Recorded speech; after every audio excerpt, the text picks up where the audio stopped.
Hey everybody, this is Rolando Mia with Dental Voice. We are at SmileCon 2022. Excited because our next guest on Dental Voice is none other than Dr. Tom Hirsch. Now, Dr. Tom Hirsch, yes, he's the owner of this company and he's the founder, inventor. That's not what we're going to be talking about here. But before we get into that, Dr. Hirsch, thank you so much for joining me. Really appreciate it. Thanks for taking the time. I know you've got a lot doing, but this is awesome. Rolando, hi. Hi to Rolando and hi everybody. Thank you for giving me the opportunity to speak to everybody and share a little bit of my half century of knowledge that I've acquired. So I am a dinosaur. So wait, no, not dinosaurs. So here's the thing. What we want to focus on during our discussion today is not all the other things that I introduced. It's the fact that Dr. Hirsch has a full-time practice in Malibu. What's significant about that is his practice, and he has been practicing there over 50 years. Now, I want to share something about the geography, the location, all that. Malibu, California is probably one of the most demanding and critical environments for dentistry. And the fact that Dr. Hirsch has been there for 50 years and not only has been able to survive, but is actually thriving is amazing. What we want to do is spend time to understand how on earth, for young dentists, for any dentists, how on earth he's doing that. So I am actually quite curious, Doctor. How have you been able to do what you've been doing and do it so well for 50 years? What would Everybody, you say is that? it's been a journey. One of the things that you realize, especially for the new graduates, is you believe and you think and you know that you've gotten out of school and your journey in education is finished. It's not even begun. You need to continue your educational journey for the entire balance of your career. Of course, we have requirements, CEUs, of 25 hours a year that we're supposed to do. In my career over the last 50 years, I have probably done 100 hours of CEUs every year. And so I've continued to grow and enhance my education and to expand my knowledge in the field of dentistry. When I first started, if we go back a million years ago, the Jurassic Park, it was Jurassic Park dentistry. I still have that tooth there. I go back 50 years in dentistry. What was the impression material of choice?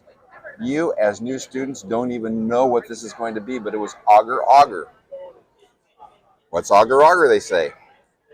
Reversible hydrocolloid made from red seaweed, red kelp. And it's reversible. That's what we were using way back when in the Stone Ages. So wait. So hold on a second. You mentioned the key is CE and education. What do you mean? Help me understand, because there's so much in education CE out there. When you just say CE, what do you mean by CE? You always have to continue to expand on your knowledge, search for something that's new, that's innovative. That's one of the things that kept me invigorated and made my career a wonderful journey, is the fact that I was always learning something new. It had been maybe 5-6 years that I was in practice. Hey, yeah, I'm a young gun. I'm right out of school, and just all the rest of you young guns are right out of school. I knew everything, but honestly, I knew nothing. I had prepped 2 3-unit bridges on the lower posterior teeth, and had taken my impressions, taken a Facebook transfer, taken a bite relationship, had the occlusion perfect on the provisional restorations. And then I left and I ended up taking the CE course, which I'll get back to in a moment. When I went to put the bridges in, I put these 2 bridges in, and they were a mile high. I mean, the bite was open in the front of the mouth 6 or 7 millimeters. And I taken a closed bite, a closed vertical dimension. What happened? What changed? And I was befuddled. I did not know what was happening. Well, an orthodontist who was right next door to me told me, hey, I've got this CE course that I want to go take, and I want you to come up with me and see if you can get your buddy to come with you too. We've got 3 of us. We'll go to San Francisco. It'll be a nice weekend. We'll have a great time, and we'll also learn. So the course that I went up to take was occlusion, a course on occlusion, given by a fellow by the name of Tom Bosta and a company called FACE. I have Foundation for Advanced Continuing Education. I have no part of that, but we went and we learned, and all of a sudden I understood why I was open 6 millimeters in the front of the mouth. What had happened is once I had removed the posterior interferences, the jaw had repositioned itself and auto-rotated or auto-inserted back into the socket, and that's why I was open. So that piqued my interest and my imagination in occlusion, and I went on to go on to another 2-year training in occlusion and full mouth reconstruction. So that one little course that I went up and took for 3 days turned into another 3-day course, which turned into another 2-year ongoing course. And it's education that sparks the interest and that it allows you to learn what you've done wrong and how to correct those mistakes in the future. So if I understand correctly, you did a case, it turned out not what you Awful. It was expected, awful. and because of the education that you went through, you discovered that, holy cow, there's so much more that I need to know. So let me ask you this. Yes, Let me ask you exactly. this. In the course of 50 years, I'm sure that you have literally run into some crazy things. What would you say are the top 3 crazy things that you've run into that could have shut you down, but they didn't? And how did you get over What do that? you mean crazy things? Things that come up. You get to that point where, oh my goodness, things are changing in the environment, new technologies. There are pandemics, which is Yeah. very recently, but think about it. Back in the 80s with HIV. I mean, Okay, what crazy what things. what are the crazy things that hit you, and how did you get over those? Because a lot of dental practices, there are very few that can claim to have been around for 50 years in the kind of environment you're in. So what's Great one? question. Start with Cra- like the biggest one. Number one, crazy things. Here's a crazy thing. I mean, you'll find this to be so incredible. I graduated from school. Nobody wore gloves. We put on gloves and we were doing a surgical procedure sometime. I mean, you talk about wet-handed dentistry. This was wet-handed dentistry, bloody-handed dentistry. I mean, you'd never think about doing anything like that today. No. It's nuts what we were doing before. No masks, no face shields. So what It was was so crazy. significant about that? Well, HIV came along, and all of a sudden, HIV came along, and now we were autoclaving hand pieces. And instead of having half a dozen hand pieces, we had to have So, 20 but hand wait, pieces. what's the big deal about? I mean, how was that a traumatic experience in your practice, and why was that so significant? It changed what we had to do. It changed our perception. It changed what became important. What we thought was important before was just drilling on a tooth. Now we have to be concerned about transmittable diseases. I mean, fatally transmittable diseases. And what did you need to do, Okay, and how could that have stopped you, and what did you need to get over that? Because a lot of yeah, people did too, but we needed to glove up. We needed protection. We needed masks. You couldn't get a glove back in 1984. There was such a high demand on gloves. People were buying containers of gloves and then reselling these things. They made a fortune on these things until at some point in time there was a glut of gloves and they lost their shirts.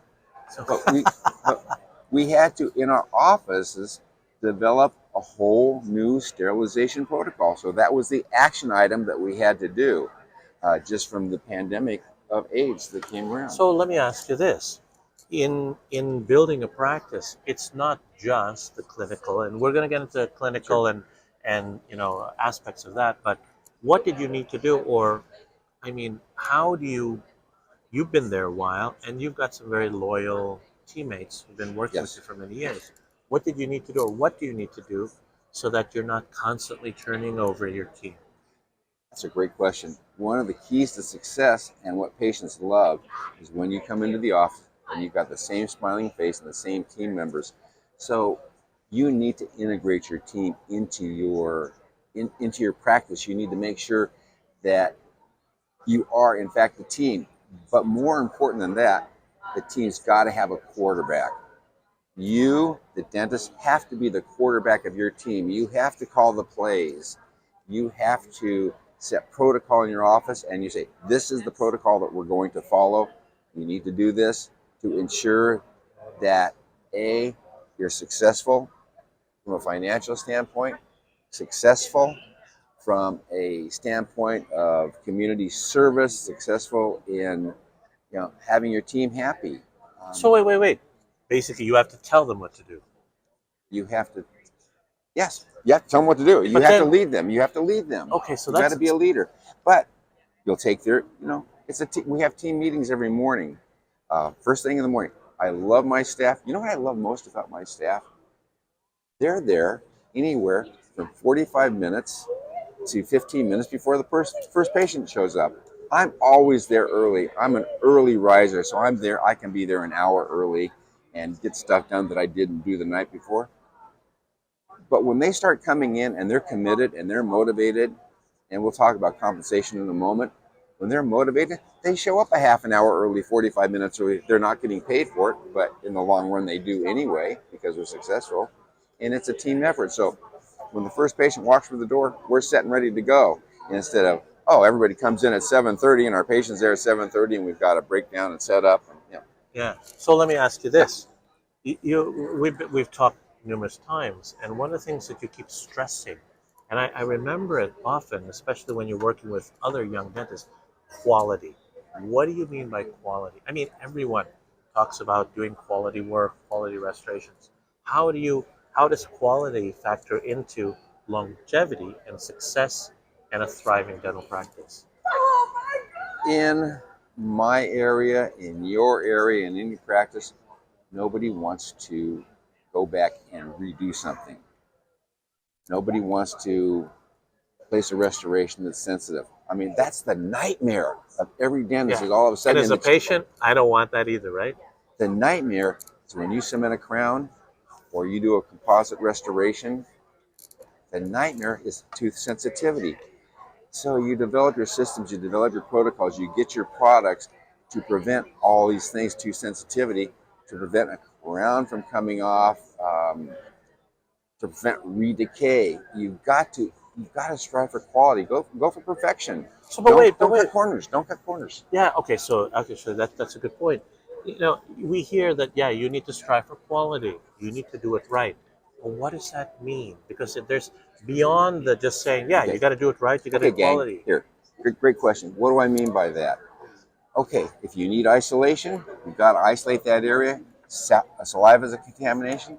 Use the right tools to isolate the area. Stick a rubber dam on if you need to stick a rubber dam on, if that's what it takes. There's other isolation things that you can do, cotton rolls, triangles, there's all kinds of isolation things that you can use. But isolate the area to keep it clean and dry. Just beyond that though, there's more to it than just that. Use the right instruments. How do you know what are the right instruments? How do you know that what you're going to be using or doing is going to be something that is, let's call it, in line with what you need done? You're going to take an impression, be it a physical impression or an optical impression. You're going to do that. Don't take an impression if you can't see your margins. If you can't see the margin, don't take the impression, because then you're going to leave that up to the laboratory to fake it. And they're going to fake it. There's going to be an open margin. There's going to be an overhanging margin. There's going to be an area for bacteria to get in and under the restoration. Don't do that. If you can't see it, you can't get it. See, I had one of my mentors, seeing is believing. I mean, he had this poster on the wall, and it was seeing is believing. You got to see it to believe it. To see your margins, you're going to capture your margins most of the time. Use the right tools, as Rolando was saying. So, let me ask this, and this is something that's intriguing. The foundation and the fundamentals of what you're saying. Great team, quality, education. Yeah. Make sure that you're doing that. But how do you sustain that consistently over 50 years? Also, think integrity. about, How you insane it is integrity. okay, keep going. Integrity. What is that? Okay, what does that mean? Look I can go in there and I can take an impression. I missed that margin right there. You know what? It's good enough. Well, you know what? It's not good enough. Perfection is what you desire. Perfection is what you need to do. To be good enough, it has to be perfect. If it's not perfect, I guarantee you it's going to come back and haunt you, one way or the other. this day, this hour, this week, this year, next year, it'll come back and bite you in the rear end. That's a good point. Yeah. Do it right. Now, in Malibu, and based on your clientele and based on the patients that you treat, that population, that geography has some of the most demanding and critical patients ever. You don't survive and thrive for 50 years working in that kind of environment. What would you say is kind of the key, or what are the keys that you put in place to provide the kind of care, results, engagement to keep that clientele from coming back? Well, first of all, you've got to have a good reputation. And how do you have a good reputation? By providing high quality. That will give you the good reputation. Um, don't put something into somebody's mouth that you wouldn't put into your own mouth, or your spouse's mouth, or your children's mouth, or your parents' mouth. It's got to be good enough for them, and it's got to be good enough for you. So that's number one, quality. Strive for the very best that you can be. The second thing that's really important, number two, you need to be available for your patients. My patients have my mobile number. If they need to get a hold of me, they'll call me up. And if they don't have my mobile number, it's on my website, it's on my answering machine. They call up, they need me, and I'm there. If you've got an emergency, I will take care of you. Being available for them is so critical to your own success. I've gone in New Year's Day, Christmas morning. I had some, okay, no names. I had a real high profile patient. He was an actor. He was sparring January 1st. He got kicked in the face and he fractured off number 7 right at the gum line. It's gone. They called me up. I went in, he came down, and I did something real provisional for him. I took some bonding agent. I put the thing right back into place. That got him by for Christmas, for New Year's Day, and then we went on to do the treatment that needed to be done later on. But being available, I would have done that for a high-profile patient or for anybody that would call me up, except Rolando. I wouldn't do it for him. Okay. So wait. So I like the message, quality, Quality, and by availability. quality, do it correctly. Availability, and it's not being crazy, or it doesn't sound like stupid available, but available within the construct of what you can provide, and offering your patients. And I like what you said. But It one doesn't more thing have that's to really be high important too. profile. One more thing Okay, go ahead. is you've got to know your products. You have to know what you're working with. Way back in the day. So anyway, I was first in practice. We did amalgams, and all the way up until 1984, I was doing amalgams in my practice for 13 years.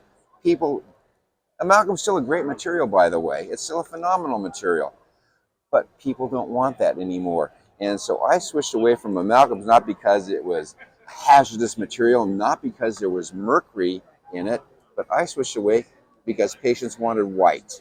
Okay, they wanted white composites. So the amalgam went out of my practice because they wanted white composites. And at that point in time, we were doing white composite restorations. In fact, the restorations that I put in 1984, the composites, are still in place today. It just happened to be the material that I was using, the way that we bonded into the teeth back in 1984. Of course, these things are orange now. They're orange like a dreamsicle orange. They're that orange, but they're still there and they're still functional. I look at these and I tell the patient, hey, let's redo these. And say, no, it's still okay. So, even though I am in a restorative and a cosmetic field, it doesn't mean that I have to change everything that doesn't need to be changed just because it's not white anymore. But hang on. Yeah, go ahead. So you have to know your materials. The worst thing that you can do is not what the worst thing, but having sensitivity is just a dagger to everybody's heart when you sit down and you've got to rip out a restoration because it's sensitive, because you didn't know your materials, you haven't done the right steps, you didn't etch, you didn't prime, you didn't bond, you didn't put any glutaraldehyde HEMA on there for desensitivity, you haven't done the steps in the right direction because you tried to cut a corner, you were rushing too much. The rushing will come back and haunt you. I promise you. I promise you. So there you go. My mentor, wait, hang on. Oh, more. Okay. Hang on. Hang Wait, on. there's more. Okay, hang on. go ahead. So one more thing. The mentor that taught me a lot of stuff said you need to slow down to go faster. Okay, wait. Slow down to go faster. What does that mean? Slow down. Pay attention to detail. If you've got a new product and you don't know step by step what to do with this product before you utilize that product,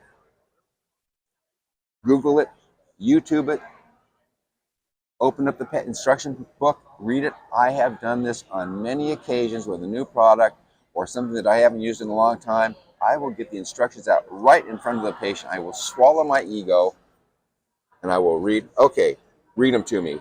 Step 1, step 2, step 3, step 4. And we read right along the line. Don't make a mistake. Even if you feel a little embarrassed, the patients will appreciate it. I've got a good story. You're going to like this one. So wait, hold on. Before you go to the story. So I just want to sum up. Quality. And by quality, it's not just doing good stuff. It's actually taking the time, getting into the details, and ensuring that you do it right the first time because it'll come to bite you. Exactly. Do it right the first time. Second thing. RTFI. Read the instructions. Read the fantastic instructions. Read the instructions. So quality is a really important aspect of that. Quality. Second, be available. And by be available, it's, your patients, when they need you, Mm-hmm. and it sounds like you have to be there. And it sounds like, too, this is also with your team. Is that correct? Yeah, with your team. Practice, practice, practice. You go out there and you don't know how to do something, go practice it. Second, or third, Yeah. know your products. And it doesn't matter what products they are, know the products that you have. And make sure you're comfortable and understand how to use them. If you don't understand, don't use them. Exactly. That's what I heard, right? Exactly. Here we go. This is what I was going to say. Full mouth reconstructions. You're reconstructing. You need to know the hinge axis. You need to know where the jaw is hinging from. You need to know the mandibular movements. You need to know how to capture these mandibular movements. We take pantographic tracings of the mandibular jaw movements. So when in my one course for my mentor where I was learning my occlusion and my gnathology, we were pantographing every cases. Now, before I could start this ongoing process, I had almost a 1.5 year waiting period before I could get into this course that I wanted to get into. So I bought all the equipment that I needed, and I committed to taking one pantograph on one patient a week until I got into that course. So in the course, over the course of time, I did 50 pantographic tracings of patients' jaws, whether it was for a single crown or a bridge or this or that. I did 50 of them by getting out the book and by reading. And then when I went to take the course, you know what I found out? I done 50 of them wrong. Yep. I had done 50 pantographic tracings and mounting it under the articulator and adjusting the folio adjustable articulators. I did 50 of them wrong. But you know what? When I got into the course, and this is critical, when I got into the course, I knew the equipment better than anybody because I had been working with this equipment for a 1.5 years, and they were coming to me acting like I'm the instructor because I knew so much. I knew so much, but I knew it all wrong. Well, but when you did determine or find out what needed to be done, you already understood the system. Exactly. So that's great to say. Yeah, so study, read, study, do your CEUs, do more than what is required.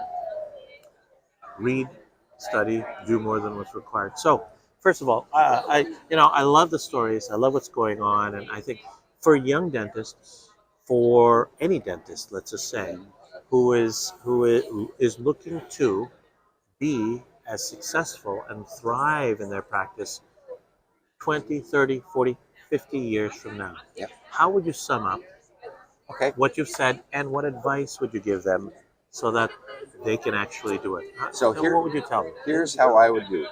Invest. Invest in yourself. Invest in your practice. Invest in your equipment. Get the best stuff that you can get. We'll go back to cheap and frugal in a moment because I'm going to talk about that in just a second. I invest in technology. I invest in equipment. If you come to my office, it is state of the art. I have got dental chairs that have all the bells and the whistles. I've been doing optical scans of the mouth for 15 years now. So my assistants and my staff love the fact that we are no longer analog. They don't have to pour up any models. We're all digital. We can either print them in the office, which I don't like to do because it's kind of messy. I send them to my laboratory or print me models.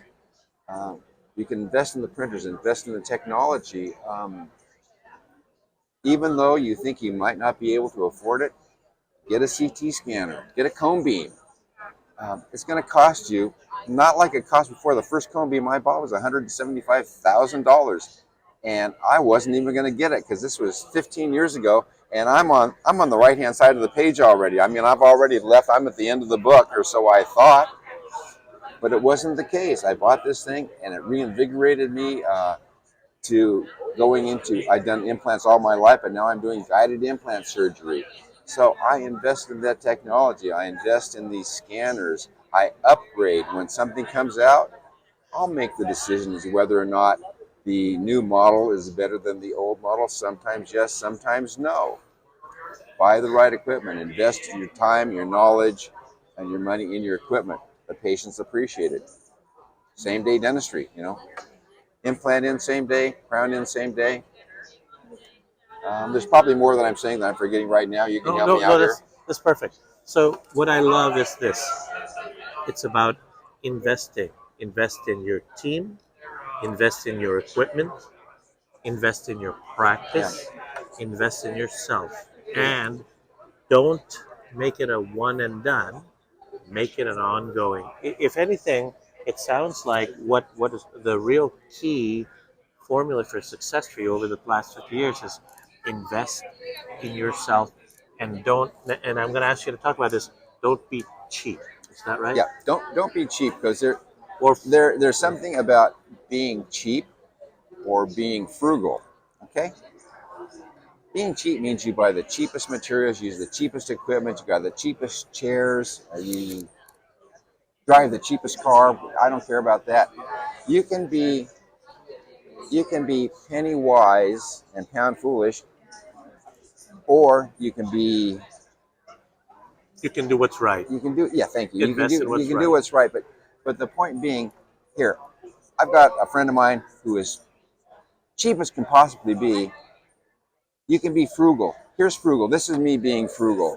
I'll take the best material that I've got, and if I'm going to do a little bonding or some cement, I don't want to use that whole long syringe or this auto mixing tip. I'll use that on occasion when it's necessary. But I've got one crown. I can put out a little dab of cement on a mixing pad and mix it around, and that is probably 20% of the amount of material that I would use if I'm squirting out of the gun. That's being frugal, using the best materials and not being cheap. Being cheap is I use the cheapest cement I can because cement's cement. And use as little as you can. Yeah, yeah. Okay. So you can be frugal. That's fine. Just don't be cheap. Don't be cheap with yourself. Don't be cheap with your staff. My staff is incredibly well paid. Um, incredibly well paid. And but that's they're well worth it. They're well worth it. There you go. And I will say, I've been working with Dr. Hirsch for a long time. On numerous occasions, I've seen him come in and he asks, how much are we paying our people? And you're thinking, oh no. And the reason he does is he goes, we need to make sure they're getting paid well. He invests in his team, he invests in his people. Dr. Hirsch, I Well, love. wait. Let me tell you one thing that I did. This is kind of cool. Okay, inflation is going through the roof. Gas prices are going through the roof. My team is so committed. They drive a long distance to get to me. So it was several months back. Right when this whole gas crisis and Ukraine and everything, when the stuff hit the fan, several months back, I went in there and I said, you know what? Everybody is getting a $200 a month gas raise. And it's just for gas, and there's no taxes on this. It's your gas travel bonus. And so I just gave them a $200 raise because they're investing. They're traveling to see me, and because they have to drive so far, okay, $50 a month, $10 a day. I'm going to give them $10 a day. What Just to does help that come out. out to? It comes out to $1.25 an hour raise. Come on, don't Just be do it. cheap. Don't Just do be it. cheap. So first of all, think Thank you. What I've taken out of this, and I feel is really important, is that when or in order to thrive, survive and thrive, invest. Invest in yourself, your team, your office, your practice. Don't make the mistake of you have to invest to grow. You can't try to save to grow. And I've kind of came with this. Is that kind of sum Yeah, up kind of the perspective? that sums it up. That's a real good way to sum it up. Try and buy your own building. Yeah, that's it. And there are details around it, but I think that's important. Hey, if people wanted to contact you or ask you questions or reach out to you, what would be the best way to do that? There's going to be a couple of good ways that I'll give you to reach out to me. If you've got a super important question and it's just something that can't, well, I'll give you my mobile number. You can call me on my mobile. And I'll give you a second to get a pen in a moment. Yeah. That's one way to get a hold of me. I'll give you that number in a moment. Another way to get a hold of me is through my website. I'll give you that in a moment also, and then I'll give you my direct emails. So go for it. Here we go. Mobile number 310-488-0090. Don't make me change my number. Don't harass me. Okay. But you want something, you need an answer to something, call me. Second number, email me, themalibudentist@gmail.com, themalibudentist@gmail.com, or you can reach me at thirsch@xyrus.com. There you go. So those are three good ways of getting a hold of me. You old school people, trhdds@aol.com. AOL. He still has an AOL account. I love it. So, well, first of all, thank you so much for joining me. I really appreciate it. One thing, if you're going to email me, make sure that you put something in the heading. So So we can get so much email. I mean, I'll delete you really fast, but make sure you put something in the heading that's going to catch my eye. Hey, I heard you on Dental Voice, or I heard you on anything like that. Awesome. So that I don't just go delete you. So thank you for joining me. Really appreciate it. We're going to be doing a whole additional set of series with Dr. Tom. He's got his tips and all that, but really appreciate it. 50 years, and he's not stopping. Nope. So looking forward to my goal. What's my goal? To be the oldest living dentist still working alive. And I'm almost there too, by the way. Awesome. Well, thank you, sir. Thank you, Rolando. I appreciate it. Awesome. Hey, everybody. Thank you so much for taking the time to look at this. It's a lot of fun talking to people. You have to like people. You have to like your job. That is. Thank you. Okay. Thank you so much. Bye-bye. Bye.